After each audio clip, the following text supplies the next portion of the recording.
Amigos míos, miren, yo quiero compartir con ustedes esta reflexión de Javier Larrondo, presidente de Prisoner Defenders, un hombre que su labor por Cuba, su entrega es una cosa que a mí me conmueve y que yo se la agradezco muchísimo. Y por eso quiero compartir con ustedes esta reflexión suya. Y nada, gracias Javier por tenernos presentes y por todo lo que haces por los cubanos. Soy Javier Larrondo, presidente de Prisoners Defenders, y voy a haceros una serie de reflexiones que creo que deben ser tenidas en cuenta a la hora de analizar lo que está pasando. Aunque hay muchos cabos sueltos, ya hay síntomas de qué pudiera estar pasando y cómo. Y creo que es bueno analizarlo para que no se llegue a conclusiones que van a favorecer a los que están malversando una posible liberación de presos políticos que no lo está haciendo. El régimen de Cuba ha llevado al país a una situación catastrófica de servicios básicos: electricidad, agua corriente, atención médica, transporte y tantos otros. Cada cubano sabe de lo que hablo y sabe lo que sufre, y cada día que pasa más. El salario del cubano de a pie ronda los $10. Si un litro de leche Tetra Brick cuesta más de $2 en Cuba, en España vale 80 céntimos. Hay que imaginarse las peripecias que tienen que hacer las familias para sobrevivir, la carestía y la miseria en la que sobreviven. Ahora llega un anuncio de excarcelaciones, que no liberaciones, y ahora explicaré por qué, de presos, entre los cuales solo tenemos constancia, cuidado, solo tenemos constancia de que decenas de ellos serían presos políticos, ya que solo lo sabemos por las declaraciones confidenciales a medios de prensa por parte de la administración de los Estados Unidos. Hablan de decenas de presos políticos en los próximos días. No han dicho 553. Eso lo dice el gobierno de Cuba, pero no habla de presos políticos. Habla de presos. Si leemos el comunicado de Cuba, tiene una jerga jurídica inmersa cuando dice: las liberaciones se llevarán a cabo sobre la base de un análisis cuidadoso a partir de las distintas modalidades que contempla la legislación. Estas personas, dice la nota, recibirán sus respectivos beneficios gradualmente. Cuidado. Ahí hablan de beneficios penitenciarios, ¿vale? No hay beneficios penitenciarios para un liberado. Un liberado es liberado, ¿eh? Cuando se habla de beneficios penitenciarios es que hay un excarcelado, un subsidio de pena, ¿eh? Pero esos beneficios penitenciarios de los que hablan son los mismos que les han estado negando a todos los más de 1000 prisioneros políticos en Cuba constantemente desde el inicio. Se trata, por tanto, de, en base a lo que les correspondería legalmente, realizar subsidios de pena para, manteniendo las condenas intactas, y esto es muy importante, permitir que duerman en casa mediante, por ejemplo, trabajo forzado sin internamiento, libertad limitada, libertad condicional o licencias extrapenales fundamentalmente, y todo ello bajo fuertísimas amenazas. Ahora veremos.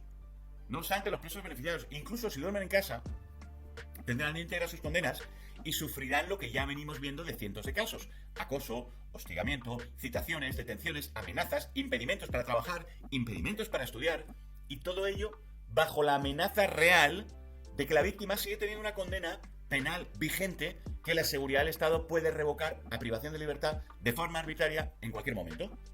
Es otro tipo de privación de libertad, es otro tipo de cualidad de prisionero de un régimen. Y a veces estas situaciones llevan a personas y activistas a la desesperación, no a veces, en muchos casos, a la desesperación o incluso a las huelgas de hambre. Por lo que hablamos de un patrón de tortura real y muy serio sobre esos excarcelados, que no liberados. Con este panorama que se lee en la nota de prensa del régimen, no hablamos por tanto de liberaciones, sino de excarcelaciones. Excarcelaciones. Y además bajo amenazas. Y esto es muy importante. Tampoco hablamos de 553 presos políticos. El gobierno americano ha filtrado que habría decenas, ni siquiera cientos, de excarcelaciones. El gobierno de Cuba se refiere a ellos como presos, no como presos en manifestaciones o como presos por delitos contra la seguridad del Estado. Por tanto, ¿qué impide al gobierno cubano excarcelar, en base a beneficios penitenciarios y mediante subsidios de pena no detentiva, a 553, de los cuales solo unas docenas serían presos políticos? Nada. Particularmente creo que este factor puede estar siendo jugado por el régimen cubano. Hagamos una reflexión. ¿Cómo podemos pensar que una medida de excarcelación es profunda y sincera por parte del gobierno de Cuba cuando en los 3 últimos meses han entrado en prisión 58 nuevas personas inocentes, por manifestaciones la mayoría? ¿Cómo es posible que se pacte una excarcelación de X decenas de personas mientras con quien se negocia mete al mismo tiempo 58 nuevos inocentes en prisión en cuestión de 3 meses? ¿O 166 en 12 meses? Es como pretender que Israel negocie con Hamas la liberación de 100 rehenes mientras Hamas captura mientras tanto a otros 58 al trimestre. El error en la negociación existe, simplemente analizando este hecho. El otro grave problema es que el régimen recibe y luego queda en deuda. Es eliminado de la lista de países que fomentan el terrorismo, cuando eso técnicamente es lo que hace Cuba, y por tanto debería estar en esa lista, objetivamente, técnicamente, no por motivos políticos, por motivos objetivos. Se le elimina una parte de la ley Helms-Burton que impide que ciudadanos cubanos, por ejemplo, puedan demandar al gobierno cubano, cosa que debería ser una potestad a poder ejercer por las víctimas, y recibe otros beneficios, muchos, que quizá nunca conozcamos, y luego, ahora, se queda en deuda ante una administración que deja la Casa Blanca en una semana. ¿Qué podría pasar si no escarcela a 553 presos políticos hasta la salida de Biden?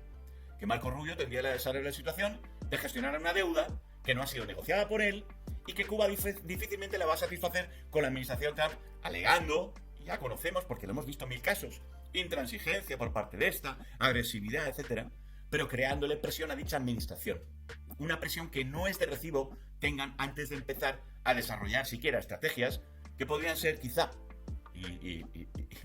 y ojalá tengan la iluminación de hacerlo, más beneficiosas que la puesta en marcha de esta. Porque podrán salir de prisión decenas de personas o cientos, pero las prebendas obtenidas a cambio le sirven al régimen para someter durante más años a 10 millones de cubanos y posiblemente encarcelar a muchos, pero muchos más de los que ahora podría escarcelar bajo amenazas. No puedo juzgar salvo positivamente esta situación en cuanto a las intenciones del gobierno americano. No puedo salvo estar agradecido. Yo estoy agradecido como cubano con todos los gobiernos de Estados Unidos, que siempre han sido solidarios con la situación de los derechos humanos en Cuba. Eso es así. No me gusta el tinte que está tomando esto y plantea más beneficios para el gobierno de Cuba que para el pueblo de Cuba, claramente. No obstante, a pesar de todo, me alegro enormemente por las familias que serán parcialmente beneficiadas y agradezco la gestión, aún siendo errónea. Agradezco la gestión porque intuyo que tiene que haber detrás, aparte de otras cosas, también un poco de ruido, de manipulación, también mucha buena voluntad. Y aun cuando pueda tener visos de llevar una situación equivocada, tanto del gobierno americano como de la Iglesia Católica. Ambos creo que pueden cometer un error, pero debemos estar agradecidos porque lo están intentando. Y lo han manifestado, han defendido a los presos, han defendido a los manifestantes, y en ese sentido no pueden ser objeto de nuestro ataque. Ahora, dar con la estrategia para liberar al pueblo cubano es algo tremendamente complejo. Hay expertos como nosotros y otros muchos que tenemos tanta información, hemos vivido tantos años esta situación y todos sus detalles, muchas decenas de años, que podemos estar convencidos de que esta situación no es positiva para el pueblo de Cuba. Esta situación que se está dando no es positiva para el pueblo de Cuba. Y aún así, tenemos que agradecer cualquier intento de buena voluntad, incluso si estratégica o tácticamente fuera errónea, como parece ser el caso. Estas reflexiones, como otras, van a ser perecederas, porque dentro de poco veremos confirmarse los hechos, tergiversarse, veremos cómo esta negociación puede quedar desmantelada, puede confirmarse que era una cortina de humo del gobierno cubano, una mentira, que seguro lo va a ser. Pero es importante en esta fase inicial saber con qué elementos contamos. Contamos con un gobierno cubano que, mientras negocia la liberación, mete 58 personas al trimestre. Fíjate la intención de liberar que tiene. Segundo, contamos con un gobierno cubano que no nos ha dicho que son 553 manifestantes o presos por actos contra la seguridad del Estado, etcétera, que podamos intuir que son políticos. Ni eso nada. Estamos ante un gobierno cubano que no va a cometer liberaciones, sino que va a cometer excarcelaciones por beneficios penitenciarios. Es decir, va a convertir a los convictos de conciencia en condenados de conciencia, pero prisioneros, bajo la amenaza de revocarles la prisión en cuanto quieran, cosa que hace que sus vidas sean imposibles. Como ya venimos viendo en cientos de casos que han salido de prisión, han sido excarcelados, pero la espada de Damocles de la condena ha seguido siendo tan fuerte que su vida se ha hecho insufrible hasta que se han ido de Cuba, o a lo mejor, si se han quedado en Cuba, siguen sufriendo enormemente estas situaciones. Estamos ante un gobierno y una negociación que rapta a los rehenes, le da beneficios y luego el que rapta queda en deuda de cumplir, pero no con esa administración con la que ha negociado, sino con otra a la que odia. ¿Qué visos podemos tener de que se vaya a cumplir nada? Tenemos la situación de que hablan de 553 presos y pudieran ser simplemente decenas de presos políticos y cientos de presos comunes. Es decir, Estamos ante una incertidumbre grandísima que se da, evidentemente, porque la negociación tiene todos los visos de no haber tenido las características para que pueda ser positiva para el pueblo de Cuba, que es lo más importante. Porque si hablamos de consecuencias positivas para esas familias que se vean parcialmente beneficiadas, esas son claras. Pero cuando tú tienes 10 millones de personas sufriendo represión, hambre, miseria y esclavitud en esa isla y fuera de ella, creo que siempre cualquier acción debe tener en cuenta al resto, a los que no están en prisión, pero que están sufriendo el sometimiento de un régimen que cada año, como este año pasado, mete a más de 100 personas, 166 de hecho, en prisión. Y por lo tanto, cuanto más dure ese tipo de régimen, estamos hablando de miles de presos políticos nuevos. Ya la comparativa entre la liberación de decenas y un pueblo de 10 millones sufriendo y miles de presos políticos nuevos en los años venideros, creo que nos debe hacer reflexionar sobre si este tipo de gestiones se deben hacer de otra manera.